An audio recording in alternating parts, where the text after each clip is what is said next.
What's up, students? How's everybody? Now, so glad to be here. So glad you're with us. You know, a couple years ago, we were on a staff retreat, and we went up north, and we had a couple of hours of free time in the afternoon. And so we all chose to go play indoor 6-on-6 volleyball. Personal favorite. We have any volleyball players out there? A couple of you? And as we're getting ready to play, we're kind of orchestrating how the teams are going to work out. There's this mean group of girls that are gathering together and about to challenge us kind-hearted boys to a game. And so we kindly accepted. We said, of course, we're not going to back down from a challenge to you young ladies at this at all. And they said, well, there's one condition. We asked that there be one guy on our team that we get to choose, and he could play with us. We said, that's fine. If that's what you need, go ahead and do that. So let the trash talking begin. And we're getting set up. The girls are warming up, and we're warming up. And if you've ever been around a group of boys getting ready to compete, you know that it's mostly a lot of trash talking. And so we're at the net, and this is like where the net is, I guess. It's like we're at the net, and we're just talking trash. We're egging them on a little bit. Like, ladies, we can take it easy on you if you want. Like, we can hit with our offhands. We can spot you a couple points. But we're planning on winning this game. And perhaps there was just a tad bit of extra ego in the room that maybe was somewhat unnecessary for us men. And before I tell you and explain to you the outcome of the game, I feel like it's necessary for everybody on every campus to kind of grasp this concept. And when it comes to competing, it really doesn't matter who wins, okay? It's about having fun. It's about having a good time. And we just want to love one another out there and enjoy it, all right? All right. Straight up. So the girls destroy us. I mean, it's not even close. They completely beat us and embarrass us. And let me first give you a little excuse as to why I think that might be the case. They chose one of the guys to play on the team that happened to play 4 years of college volleyball. That sounds like an excuse, and it is. It is an excuse. Because even if he wasn't in the picture, the girls would have just killed us. And this is what I've learned as I think back on that game. I've learned this about it. One is when it comes to girls and guys in volleyball, girls are usually just better at volleyball than boys are better at volleyball. And it's mostly because, guys, we just want to crush the ball. Like, that's all we want to do is spike. And so it's like every opportunity, it's just a spike, and we don't care about like passing and all the other elements of volleyball. Girls, fundamentals, I mean, they're down low, and everyone's ready at all times, and they know numbers, and they know where to place things, and they're organized, and they communicate, and they play as a team, and that's not the case with guys. But I also, as I think back on that historic loss, which, by the way, those ladies whom I thought were going to be nice to us after the fact, they gave me this volleyball. It was deflated after the fact, and they wrote all their names on it just so that I can keep it in my office. I just feel like that's cruel and unnecessary for a loss. But as I think back on that game and a lesson that could definitely pop out from that, is that when it comes to winning, your ability to win is largely dependent on what? Who's on your team? Your ability to win is largely dependent on who is on your team. They had a team filled with people that played as a team. And this is true in sports, of course. But more importantly, this is actually true in life. And we're kicking off this series called Tug of War. And as we were thinking about this concept, something became true for us as we thought about our own lives and we thought about students' lives, that we all find ourselves in these battles of tug of war. Sometimes these are even daily battles of tug of war. And what it seems like happens is we find ourselves feeling as though it's us against, and you can just fill in the blank. Like, it's us versus our fears. This guy's like afraid of the dark or something, I don't know, but we have fears, and we all face them. Maybe you have a fear of missing out, FOMO. Anybody have FOMO? Sometimes we have a fear of rejection. We have a fear of failure. There's a weird newfound fear of clowns that exists right now, and I don't know why. But we have fears, and it feels for us like it's us competing against our fears. And maybe it's us competing against and versus our pain.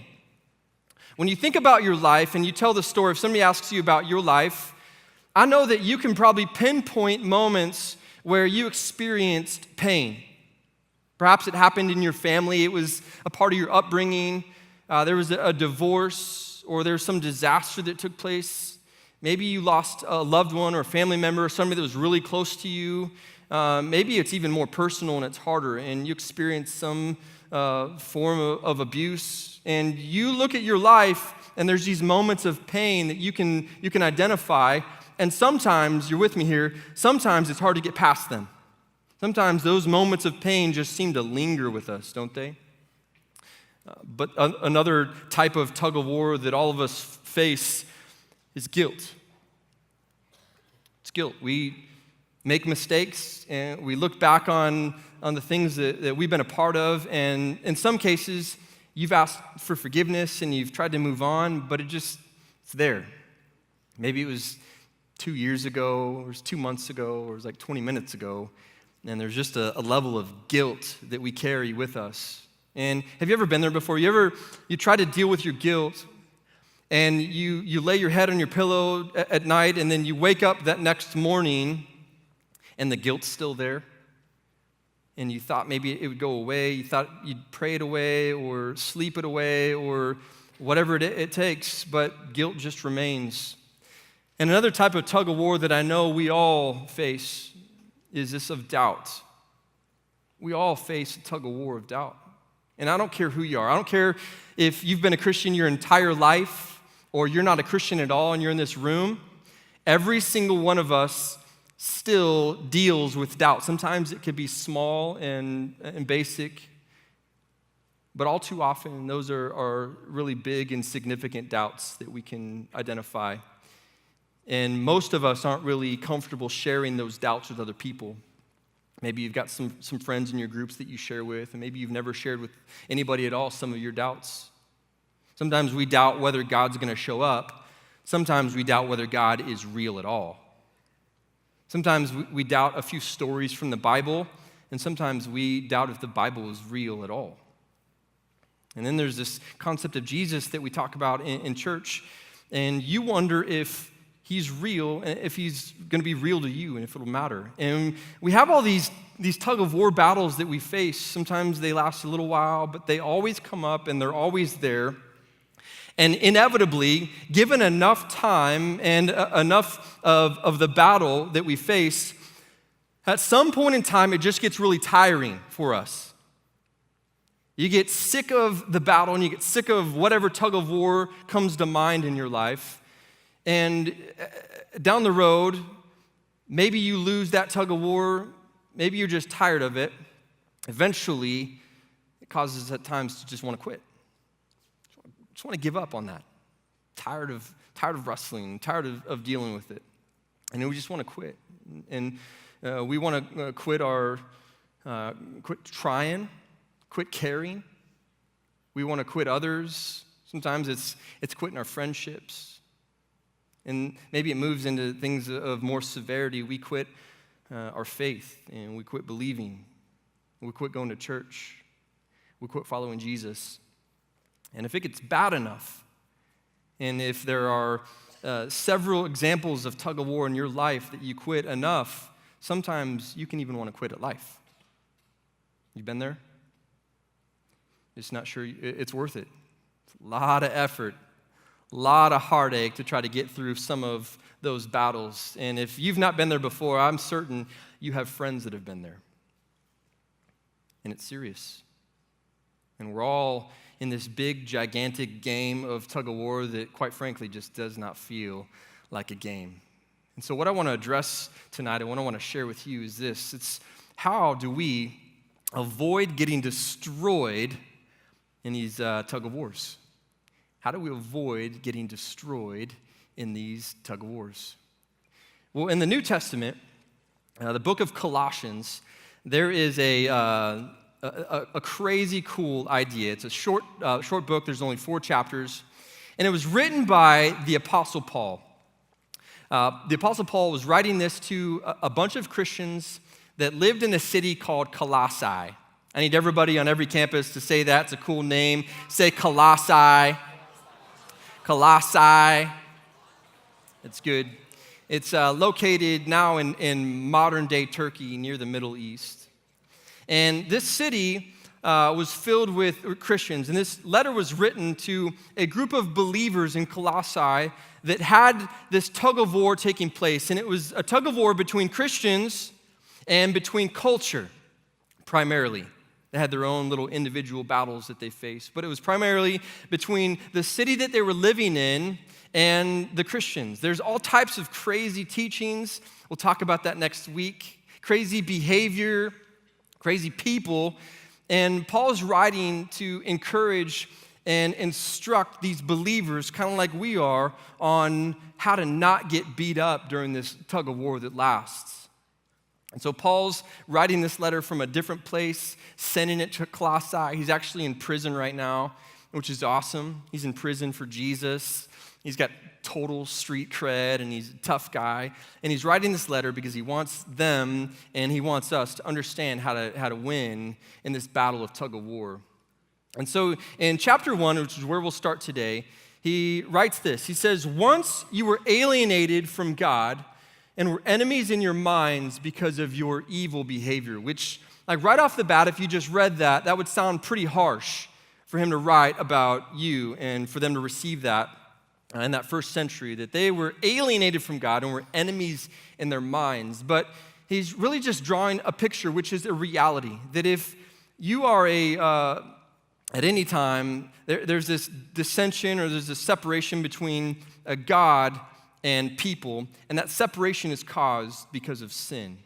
That there's this tug of war that has existed between God and people, and it's because of our sinfulness. It's because God is perfect and we are imperfect, and there's no way of us having this connection with one another. And he's describing like that is what he means. But then he doesn't land there for very long. He moves on, and he goes to the next verse. He says, "But now he meaning God, has reconciled you." And I love this concept. I love this word, reconciled. It's not a word that we use all that often, but it's a word that means to make right. It means to make right. Let me illustrate. It would make sense for guys and girls somewhat differently. To reconcile would be like if there's a group of girls, let's say there's 2 girls, and there's a problem between them, and there's like a fight and an issue that they've got to sort through. Well, in order for the girls to make right, it would mean they'd have to like talk it out, or they'd have to text it out. And in some cases, that could take like a couple days or a couple years to like work that out. But they get it. Like eventually, they'll sort it out, right? Girls get the idea. Like at some point in time, you'll make it right if there's an issue between you. Guys, same thing. You get the concept. It's just a little bit different on how a group of guys would solve it. If there's a fight going on between 2 dudes, normally what would happen is one of the guys would just have to reach over and punch the other one in the arm and say, "Hey, are we cool?" And then that one's like, "Yeah, we're cool." And then they move on with their farting contest, and all is good. And that's what happens with guys and girls. We understand this concept of just making it right? So that is what he's describing. But now he has made it right. He has reconciled you by Christ's physical body through death to present you holy in his sight without blemish. Blemish doesn't mean without acne. It just means with like flawlessly and free from accusation. And so he is describing that this is what God did. This is how God made it right for us. It's like he had Jesus repel from heaven to earth, live this divine life. He put flesh and bones together in Jesus. Jesus, fully man and fully God, lived this flawless life. Lived this unbelievably, unrivaled, amazing life all throughout his life, really demonstrating what it means to love and to be loved. He lived all of that until he walks his life to the end where he offers his body as a sacrifice. And the sacrifice was necessary, and sometimes this can be confusing, but the sacrifice was necessary because what God required of humankind was a perfect sacrifice. Nobody really understood that this was what God was talking about when he meant himself. Like what he meant in the perfect sacrifice was that he was going to send his son down to live a perfect, sinless life. And then God himself would be the sacrifice on our behalf. Get it? That's what Jesus did for us. He came, and it's like he's punched us in the arm. He's like, we're good. He talks it out, and he texts it out. And in other words, it's like he walks from this place of hostility, this place of opposition where he is, and he comes to the other side, and he stands with you. That is what Jesus did. And he stands with you. And he fights your battles. And he gives you the strength that you need. And he gives you the confidence that you need. And he stands right here with you. And you need to know this about God, that because of that, because of his strength, he's stronger than your struggles. He's bigger than your burdens. He's faithful even when we're faithless. Jesus stands with us. But I know that there's a lot of us in the room and look across and whatever our struggle is, we're not sure we have an idea of what it means to have Jesus come and stand with us yet. We're not sure we even want Jesus to come and stand with us yet. And what you don't realize, and what Paul was describing there, is if you don't ask Jesus to come and stand with you, then he remains over there. And the opposition that you feel and the tension that you feel is real, and it will remain and it won't go away. But there's a better way. There's a better way, and it's for Jesus to stand right here.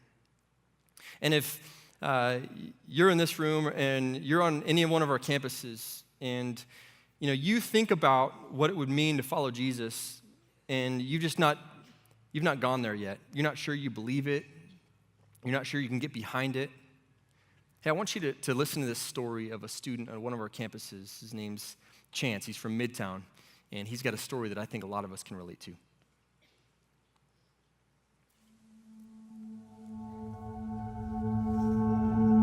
When I hear most people read their poems, it's like a cry for help. Some people will say they want to end it all, and of course, I've said the same thing, who hasn't wondered or tried. Most people struggle with depression. It feels like trying to swim to the top of the surface when a dark demon called depression pulls you down to drown you.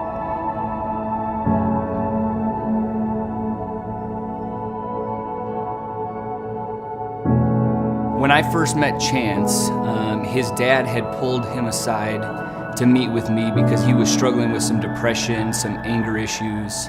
I remember seeing him just completely broken.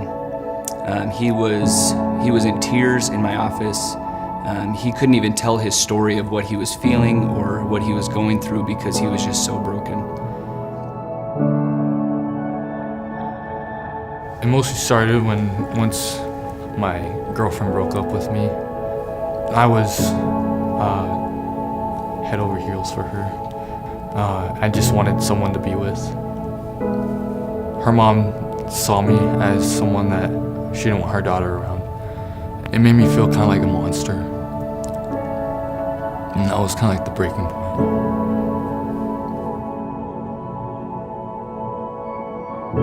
Once the rumors got around, I had to leave the school, and I left the school to a different one, and those rumors even got to that school, so it spread. It just gave me a feeling that, like, you can't explain. You just don't know what to do. You won't feel like you have to do something, like anxious or with anxiety. And at the time, I was so upset. I just left school early. No one knew. I drove down home and I took around 100 pills is what they said. I passed out, and I remember waking up to the ambulance and the cops showing up at my house and carrying me into the ambulance. From there, I missed about a month of school. I stayed in the hospital for about 5 days.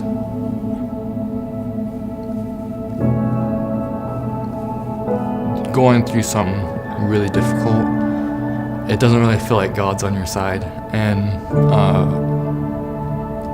I don't really it just seemed all odds were against us in some ways. Once I started hanging out with Jordan more, getting lunch or breakfast with him, just going to church also with him just kind of made me feel better. It didn't give me so much worry in a way. Still going through some of it, but a lot happier and more motivated to do a lot of things. I would say that figuring out your faith and also as you're on your ways, helping people, doing what you can, also feels rewarding and makes you feel better. I am so proud of Chance today. The transformation that he's come through is incredible. Now he has a smile on his face. I see him high-fiving people and hugging people every time he walks in the door. He's come from this person that doesn't want to be around people to somebody that craves being around people at the church. And he's still on a journey to find out more about God, just like the rest of us.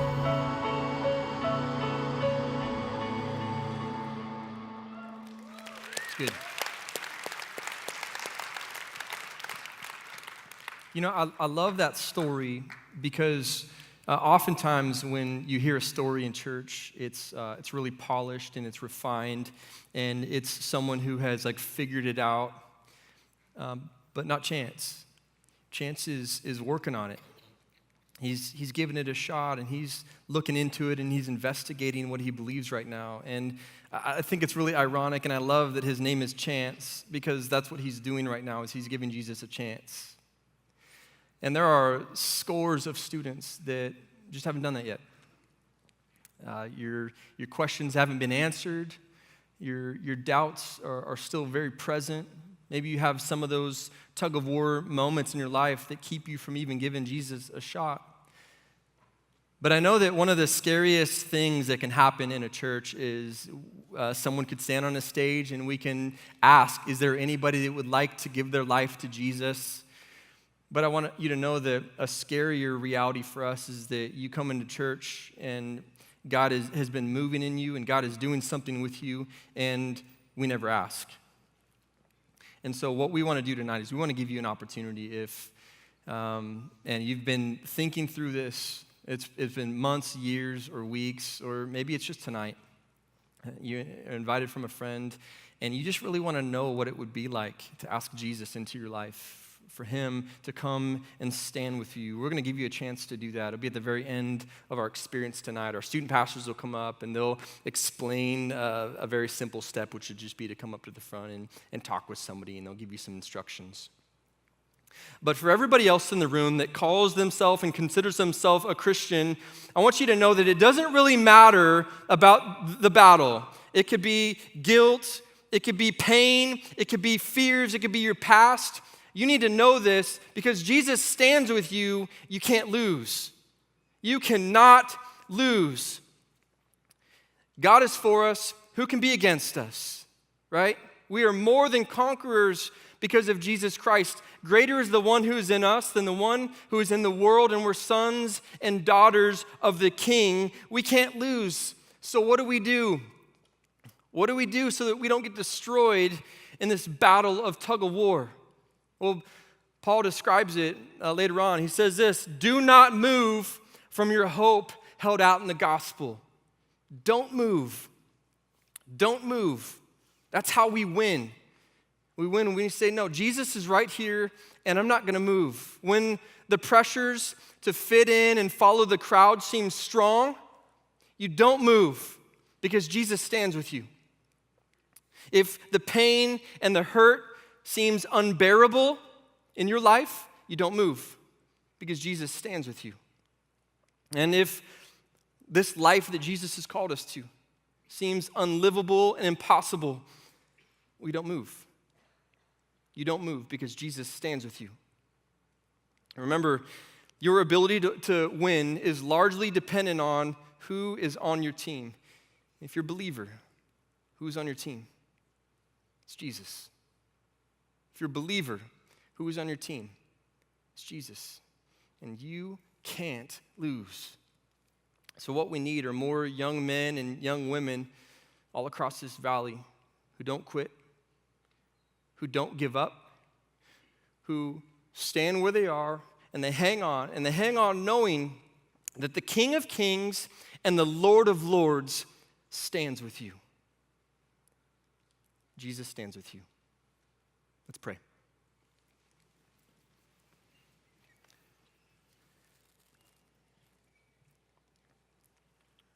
Father, I'm so grateful that we have you.